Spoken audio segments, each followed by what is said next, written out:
Wild one between the Bucks and the Celtics, and the East is getting a little tight. We'll talk about the top of the East and where that might go. Plus, we're going to try and find a home for Russell Westbrook. I think he should grab his passport personally. And Anthony Davis deletes his Instagram.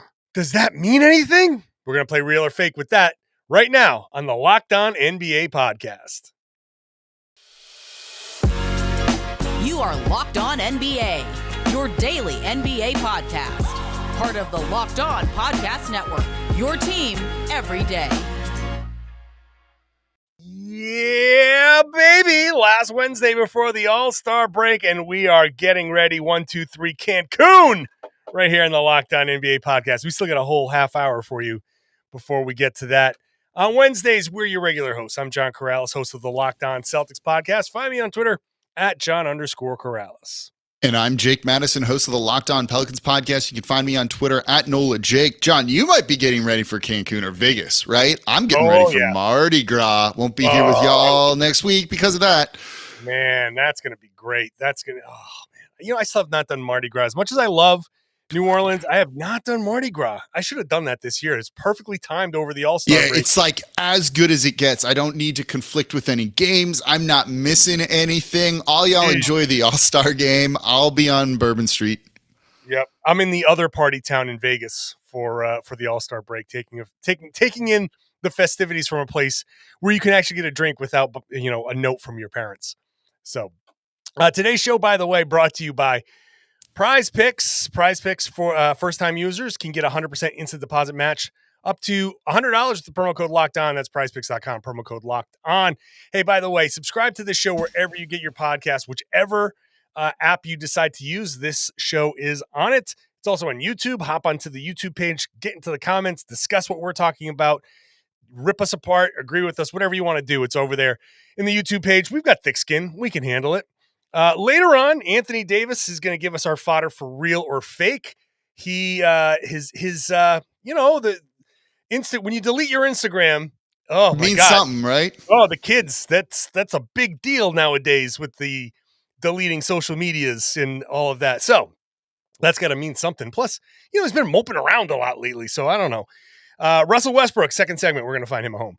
But let's start here with the Eastern Conference, where the team I cover, the Boston Celtics, oh, God, what a valiant effort they put up to get into overtime against the Milwaukee Bucks. They lost 131 to 125, but, Jake, no Jason Tatum, no Jaylen Brown, no Marcus Smart, no Al Horford. 4 of their 5 starters, and their 5th starter, Robert Williams, weirdly only played like 15 minutes in this game. I don't know what Joe Mazzulla was thinking there, but the rest of the guys, Derek White, Eastern Conference Player of the Week, Malcolm Brogdon, the rest of the guys put up a great effort.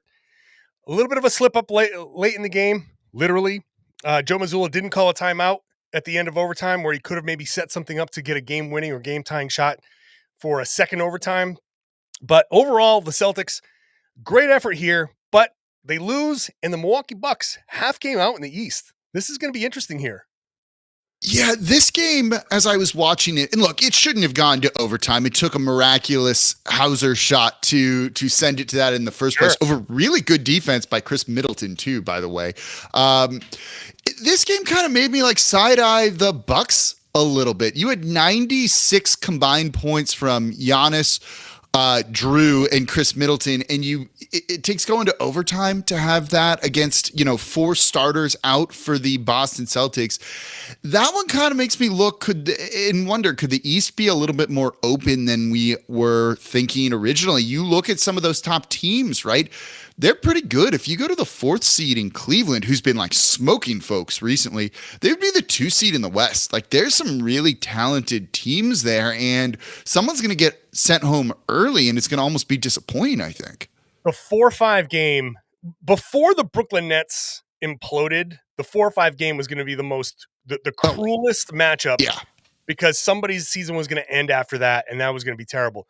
But you still have the possibility of a real rough one there, because Miami is going to climb up to that, probably the 5th seed, I would assume, and that will still make things a little bit tough for that team. But one of these teams is likely still to lose in the second round. So Boston, Milwaukee, Philly, Cleveland, if that's the consensus top four. Now, I have Boston, Milwaukee, Philly in their own class, and Cleveland just a step below, only because I feel like I want them to prove it a little bit more to me. I feel like I want them, there's still young talent. There's extraordinary talent there. I'm not questioning their talent. I think they definitely have the ability to do it, but with the youth there and their lack of playoff experience, I still wonder if they're going to be able to make a deep run against Celtics, who have been to the finals, Milwaukee, who has won a championship, Philly with battle-tested guys, even though they're probably the most untrustworthy of the top three. I still think that they have an edge over the Cavaliers. I'm not so sure. I'm starting to really buy into this Cavs team. They've won 7 straight, and if you look at the beginning of that winning streak, they were beating teams by 15 or more in every single game. Granted, some of those teams were not particularly good. I will give them that. But I don't know. With their length, they're just a really unique and tough matchup. You've got Jared Allen down low. You've got Evan Mobley, who looks fantastic for him. And then you add in a guy like Donovan Mitchell when you need that go-to bucket getter, a dude that's been doing it all season, that's done it before. That's kind of the recipe of a team I think that might shock some folks, and is a team that maybe gets hot towards the end of the year, and they might be the 4th seed, but they're kind of peaking at the right time. Having just seen them firsthand, it might be a little bit of recency bias there too. Maybe I'm a little bit burned from them, but I actually think they're a really, really good team, and I'm really looking forward to the Eastern Conference playoffs. It's going to be interesting too to see like what Toronto does and where they climb in the seedings too, with Jakob Poeltl, who missed only 2 shots. He was like 15 of 17 in this game, kind of being exactly what they needed, I thought. And is that going to create a tougher matchup? Like if the Bucks go up against that Toronto team that's maybe playing significantly better at the end of the year than they were in the beginning, how's that first round series going to potentially look if the Bucks struggle to put away a like Celtics team that's not really playing any of the big name guys? Yeah, I mean, I will give the Bucks a little benefit of the doubt. It's not uncommon to have a little bit of a letdown. Sure. You're looking across the court and you're like, there's 2 all-stars on that team that you don't have. Yeah, Al Horford's sitting there in street clothes. The other 3 guys didn't even make the trip. So you probably feel like you can relax a little bit and you play a little step slow. It didn't look like they were playing with poor effort, but they had poor focus. And I feel like that focus will probably be there in the playoffs when in 2 days you're not going on vacation. In 2 days you're playing game 2. So I'm not gonna hold this performance against the Bucks too much. Although I'm more concerned that Giannis with the knee, like he had his dominant moments, but it wasn't MVP Giannis in this game. Holiday is why they won this game. Holiday, yeah, he was fantastic. He was great, and he made a clutch steal late in that overtime and hit a 3 late in that overtime. He was bombing away. If he didn't have an outlier game, they would have absolutely lost to the Celtics. So it's they're vulnerable for sure, especially if Giannis isn't 100% and if Middleton isn't 100%. And I think what we saw in this game that really does translate, if Brook Lopez is in foul trouble and doesn't play. Yeah, that's a great way to look at it. That's where they really, really struggle. He had the 2 early fouls, and the Celtics were able to get to the rim. If we talk about the Bucks a lot and talk about these other guys. Brook is such the key to that entire defense. What do you think about Philly? Yeah, Philly. Yeah, that's the other one. Look at that. That's chemistry, man. It's team chemistry. Quickly about Philly, I don't trust them. I just don't trust Philly. That's my biggest problem with the Philadelphia 76ers. I don't trust Doc Rivers. No, not at all. I don't trust when it counts. I don't trust Harden and Embiid to do the things that they need to do to make their other teammates better. Even though Harden is a big assist guy, I just don't see. I see those two not just. The dial isn't quite as unselfish as it needs to be. So I just don't trust Philadelphia. They're capable. They're absolutely capable. but I don't trust them.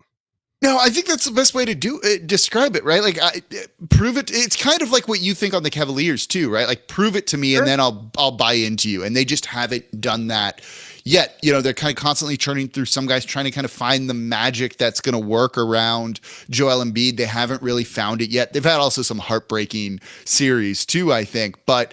I don't know. Some just compared to some of those other teams, like I like the Cavs better than them. I like Boston better than them. I like Milwaukee better than them.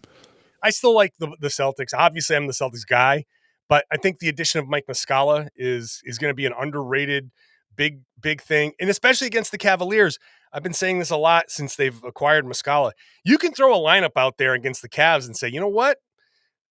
Muscala and Al Horford, you're both on the floor with Tatum and Brown and Marcus Smart or Derek White or Malcolm Brogdon.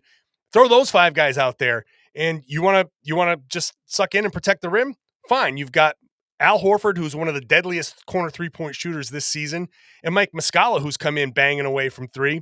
You have to pay attention to those guys, yet they have the size on the other end to kind of maybe make that bit of a difference. So I think the Celtics, with their addition, can get past some of this other competition.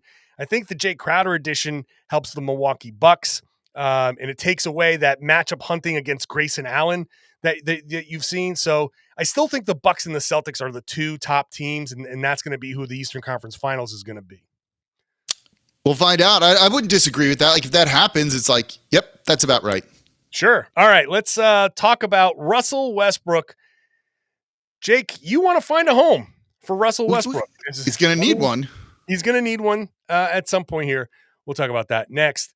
First, today's show brought to you by Prize Picks. Daily fantasy made easy, super fun. I've been at the Boston Garden covering the Celtics, and I've had people come up to me saying, hey, thank you for turning me on to Prize Picks, because it's fun. It's not them competing against other people with high-tech equipment and powerful computing, algorithms and all that crazy stuff that swings other daily fantasy into somebody else's favor. It's you versus the projections. You want to go over the projections or under the projections, whatever it is, it's just you.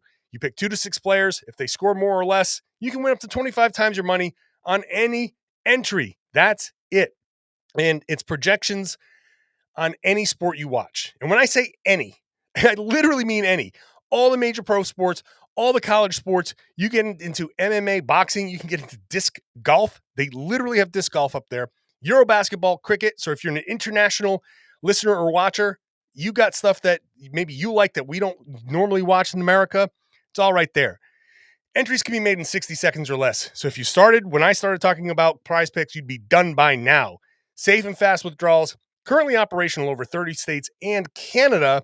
So download the Prize Picks app or go to prizepicks.com and sign up to play daily fantasy sports. First-time users can get a 100% instant deposit match up to $100 with the promo code Locked On. So if you deposit $100, Prize Picks gives you $100. If you deposit $50, Prize Picks gives you $50. Don't forget the promo code Locked On. It's super important. Sign up for an instant deposit match up to $100. Want to thank you for making Locked On NBA your first listen every day. Also on this feed, another great podcast. It's called Game to Game NBA. After the game, everybody records like a minute or so recap of their game and sends it in. It's all put together in one podcast. Boom, there you go. You've got the whole night covered. So you get that in-depth stuff from the games, and then we Unlocked on NBA talk about the bigger picture stuff. So get that wherever you get your podcast as well. Jake, one of the bigger picture things is the buyout market. The guys did a great job on yesterday's show talking about the buyout market. I think Tony and Matt Moore had everything covered pretty well, but there's a big name out there, man, Russell Westbrook. Now, here's my question, Jake.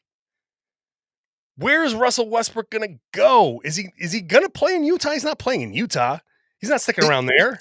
It doesn't make any sense, right? Like they want to tank. They want to kind of blow it up. I think they don't want to be in the postseason, and they're kind of moving on from that. So like maybe he helps you do that depending on how you view him, but it seems like he's not going to be there, and they're just going to go with other guys here. Yeah. He's going to find a spot somewhere. We've heard some reported interest for the Chicago Bulls, which seems like kind of like a desperate maneuver given no Lonzo Ball. I do think there are some other fits for him out there, though. You seem like you disagree. Where's Russell Westbrook's next home? The Beijing Ducks. The Beijing Royal Fighters. He can go play for Stephon Marbury, who is the head coach of the Beijing Royal Fighters. Obviously, he's going to find a home in the NBA, but I don't think he should. I just don't think he should. We just watched him with the Lakers. I don't understand how a player like Paul George or somebody that can watch what happened in Los Angeles and say, you know what? I want that. I want that on my team. I want what you just gave that other team. The Lakers are desperate to be good. They're desperate to be good enough in the playoff hunt to maybe make a late run and win a championship. No team in the league is quite as desperate when you have LeBron James, Anthony Davis, and you're trying to cobble things together. And LeBron is any one of these seasons can be LeBron's last great season. You just don't know. We can say he's probably going to be good next year. You just don't know what he's going to be from season to season anymore. If the Lakers can't make Russell Westbrook work at home with LeBron, with Anthony Davis, with the coach that's willing to work with him, with all of that stuff, where is he going to work? Who is he actually going to help? Nobody. I got some names for you, man. I got some teams we can look at here. So, look, he wasn't the whole problem in LA, right? Like, let's be clear on that. The reason that whole thing failed was not only due to Russell Westbrook, and there was a whole lot of other stuff going on there. Only due to Westbrook. No. For coming off the bench this season for the most part, right? 49 games off the bench, 16 points, 6 rebounds, almost 8 assists, 7.5 assists are like pretty decent numbers. Sure. So some team could use that. You know, for a couple of teams that I have on this list, and I'll throw some out at you and let's see what you think. Look, they're desperate teams, right? Like this is kind of like the break glass in case of emergency, and let's see if Russell Westbrook on the buyout market really works for us. The Chicago Bulls not having Lonzo Ball all year really being disappointing. Like you got really nothing to lose there. Worst case is he makes you bad, and that's what they should have been doing the whole time. The Washington Wizards that are kind of fighting for a play-in tournament spot, maybe where Westbrook was pretty good a couple of years ago. Maybe that makes a little bit of sense to give them kind of some scoring, but you know, you're looking at 9th and 10th and 11th seeds here. I think if you want to get a little crazy, what about a team like the Minnesota Timberwolves? I don't think Mike Conley's going to be you kind of talk desperate, right? Like, aren't they needing to do something? And look, it's not Mike Conley that's going to be the answer there. So I think that's a team that could look at it. Conley there. I like Conley there. You like Conley enough there. I don't, okay, fine. You like Conley there. Let's remove them. They're a little desperate. It's also with him, it's like a one season thing. And it's for teams that like just got to do something. I think the Pelicans, I just literally recorded a whole episode about this, partially to kind of like rile up the Locked On Pelicans listeners, but you need some scoring off the bench. It's a guy that makes a little bit of sense. You can't play him with your starters. You can't have him close games, right? You could not play Zion Williamson and Russell Westbrook together. But if you keep them separate, I don't know, maybe there's something there. Or maybe even a team like the Sacramento Kings, who didn't really do much at the trade deadline if they wanted to try and like bolster things. They're all offense and no defense. So I don't know, maybe. Yeah. Okay. So Sacramento, let's work our way down. Sacramento, okay. I don't want to ruin the vibes in Sacramento. The vibes are immaculate. They're lighting beams. They're having a good time over there. I'm not putting Russell Westbrook in that locker room. I'm just not. And look, this is nothing personal against Russell Westbrook. By all accounts, he's a nice guy. I just saw a thing. He's not a locker room trouble like they tried to make him out to be after that trade.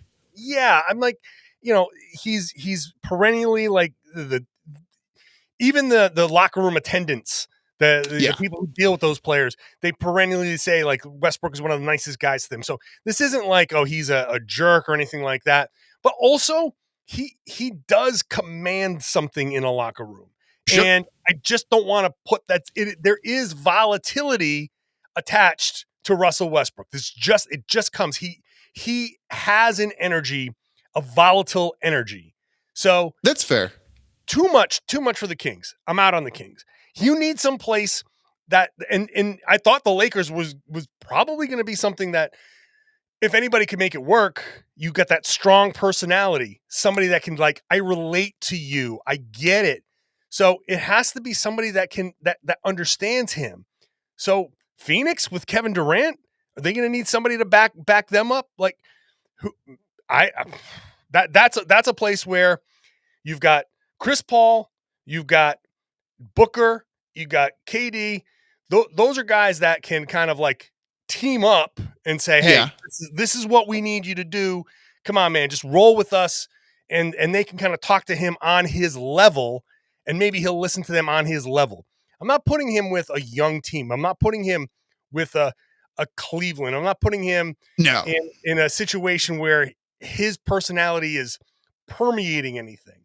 So Clippers, fine. If they want the Clippers, you want to stay in LA, stay with the Clippers. Obviously, he still has NBA level talent. So the reason I was joking before about China is because I just don't believe that his NBA level talent is going to give any team what it needs. Because look, I just watched the Lakers just came to Boston not too long ago, and the entire Boston defense was geared towards, yeah, go ahead, shoot. Go ahead, shoot. Yeah, that's what you let him do. Just sag off, try and let him take his threes where he's shooting under 30%. I mean, that's a big problem for any playoff contender, right? Is the lack of shooting that he brings. Like, it puts a non-court spacer out on the court, and your superstar players just have less room to work. They're going to sag off of him. They're going to wall off the paint, and it's going to make life harder for those other four guys, particularly if they like to attack the baskets. Why you couldn't play with Zion Williamson at all. It's interesting, right? Like, his free agency is going to be super interesting this offseason, because is there really a market for him? And I'm kind of with you. I think there's some fits right now, but if you're a contender, you don't want Russell Westbrook. And that makes me kind of sad, to be perfectly honest, like, for what he's been in his career. But is he just conducive to winning? And I think the answer, we're going to get an answer on that conclusively either way. And it feels like it's going to be no. Yeah. I mean, somebody might, but it depends on him. Honestly, it depends on him. What is he willing to be? Yeah. What kind of player is he willing to be? Are you willing to understand that at this point in your life, the shooting has gone so far away that you cannot be out there trying to shoot. You cannot get so caught up. And one of the things I saw with the Celtics in the Celtics game was he took a late corner three. He had just made a great play. And then immediately he took a corner three because he was feeling it. He was feeling in this moment. And the entire time running down the floor after he obviously missed it, he was just yelling at himself. And you gotta get past this thing. You gotta get past hero Russ. You can't be hero Russ anymore. You gotta be, I'm an elite still rim attacker. I still have good speed. I can still be disruptive on defense and get you stuff in transition. Half court, I have to do certain things, and I have to do those things well because I can't shoot.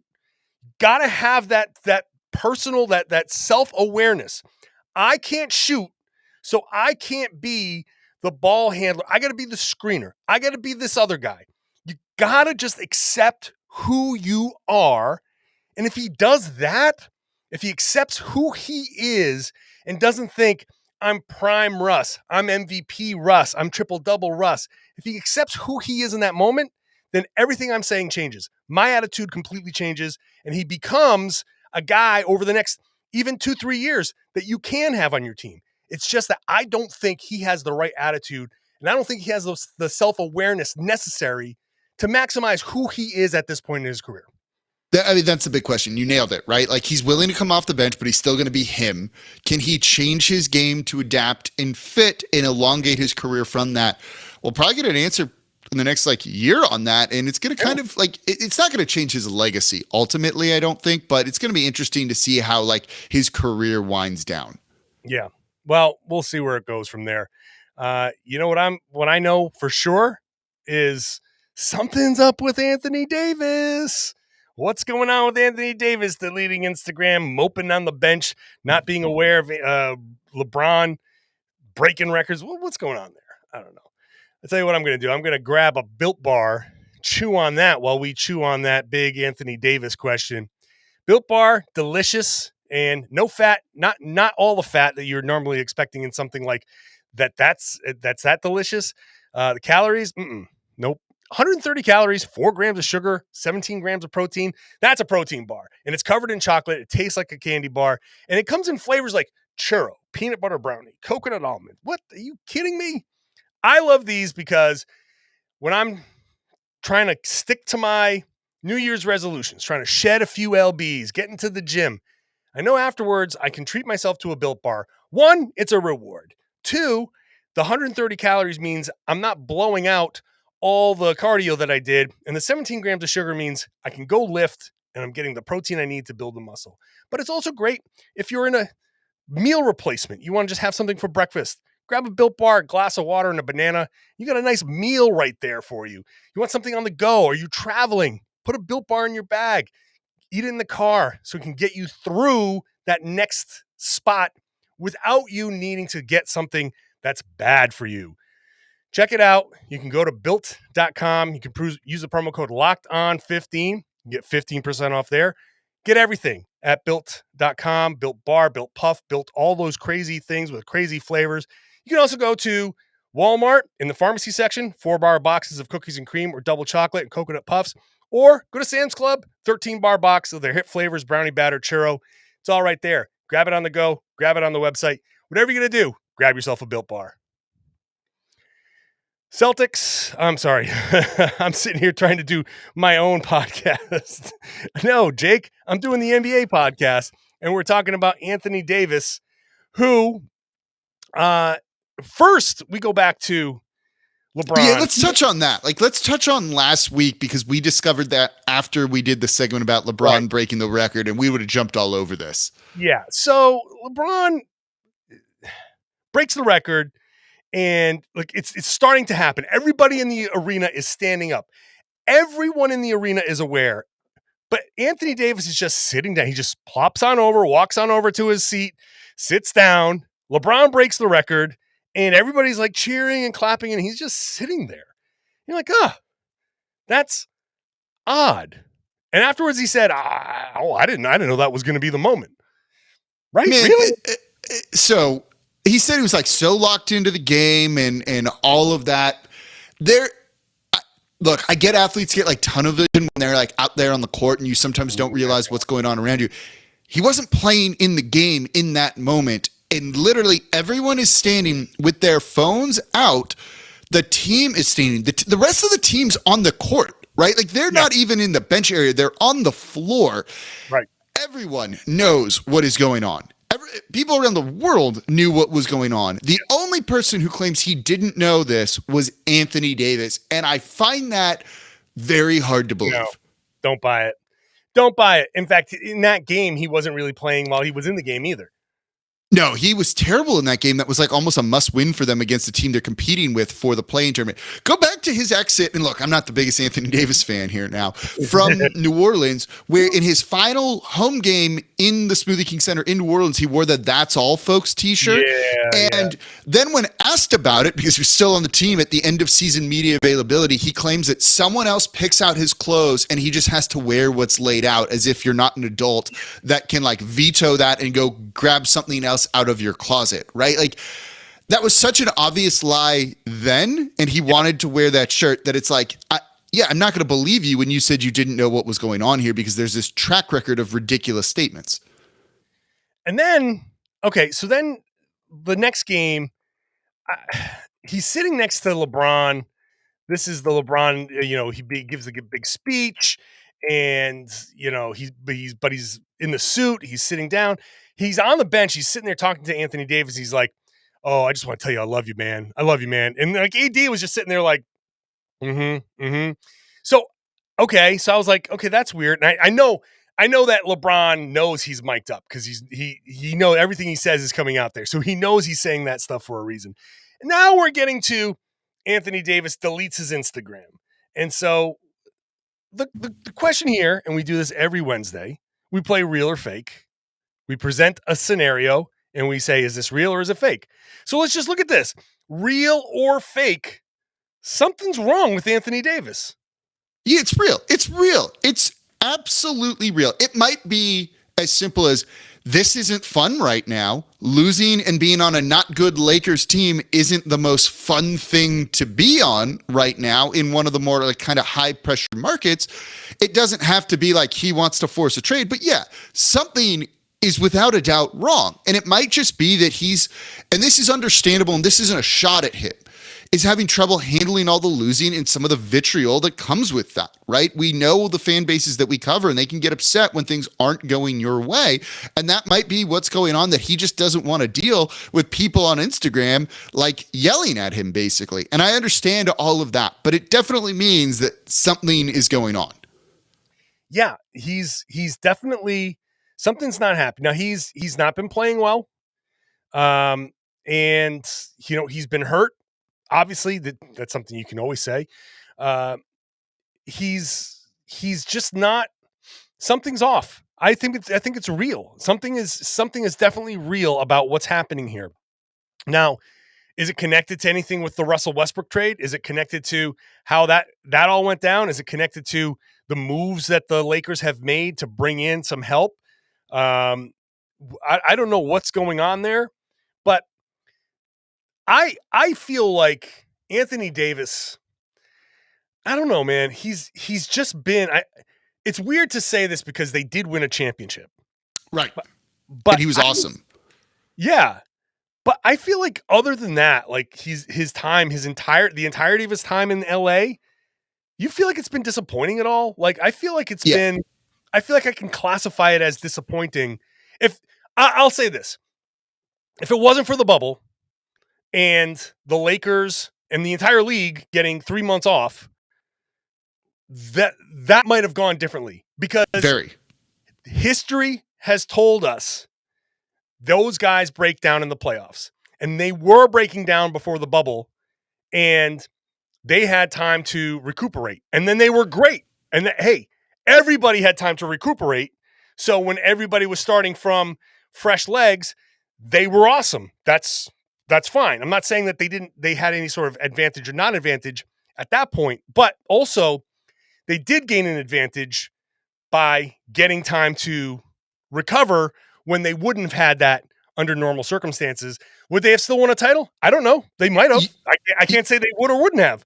But you also have Anthony Davis who shot the ball incredibly well. The mid-range jumper, the threes for him in that run were tremendous when you don't have opponent fans maybe throwing you off, when you don't have that same kind of atmosphere. And he hasn't shot that well or even come close to it since that bubble run that they went on too. Yeah.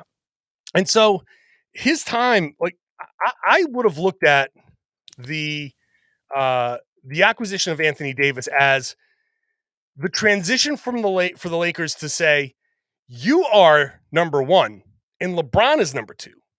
But it's just been LeBron as the number one guy. I thought by now it would have flipped, that Anthony Davis is the primary option, the primary guy, the biggest threat. And LeBron would have been by now playing off of Anthony Davis and getting his points. Now, part of this is LeBron is just somehow still playing like out of his mind. Still doing his thing. But also he has to be. And I wonder if that's that's got to be breaking him down some, because he's carrying much more of a workload than he should be. And I think, he's got the foot issue now. He's got other injuries, nagging things. I'm looking to Anthony Davis and saying, why haven't you, you're 29. Why haven't you taken the ring? You look at the talent that you have. Why haven't you taken over as the primary guy and lifted the Lakers to at least higher than they are right now, which is not in the playoffs? But I mean, look, when they traded for him, their over and under was not half a title, right? It wasn't to see that if they could get one or not. It was how many are they going to win with LeBron and Anthony Davis, and what are they going to do with cap space they have, and who might they sign on the buyout market and all of that. And look, they won the title. That's an important thing to really factor into this. But I think you're right in saying it's been a disappointment that he just kind of has not, especially the past couple of seasons, lived up to the billing. And I don't know what's caused that. I don't know kind of what's changed, but you can very clearly see like he's not enjoying this. And when you're not having fun and it's like this, right? When you need that break from social media, which look, that's not a shot at anybody. It means something's going on there. And that means that locker room's probably not fun to be in right now. They're the 13th seed, which isn't where they thought they would be. It makes it all rough and tougher. And you're in LA. That's like, they should be better. And they're not. Oh man, look, I wouldn't want to be in that situation. It's certainly not what I'd want to be as a player. So yeah, it means something's going on. I wonder if it could lead to him being like, I want out. I just don't want to deal with this anymore. Or seeing kind of like what LeBron does with the future. And if LeBron goes, is AD being like, you know what, get rid of me too. Those are the type of things you're kind of looking at potentially for LA.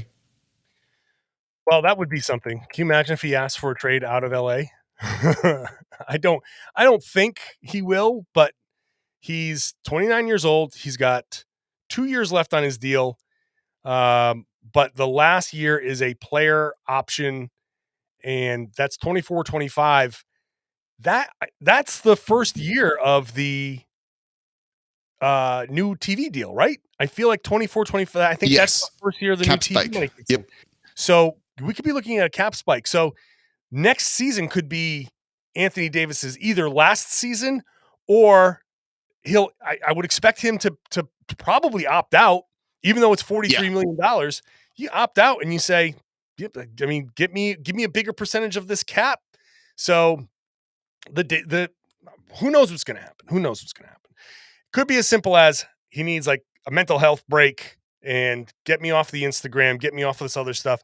Could be nothing, but it's something, considering the Lakers, considering the drama, considering how Anthony Davis has been lately. I feel like the past couple of weeks has just been, okay, seems like something's bugging this guy. So yeah, I agree. Not great. Not great for the Lakers in a season of not great for the Lakers. All right.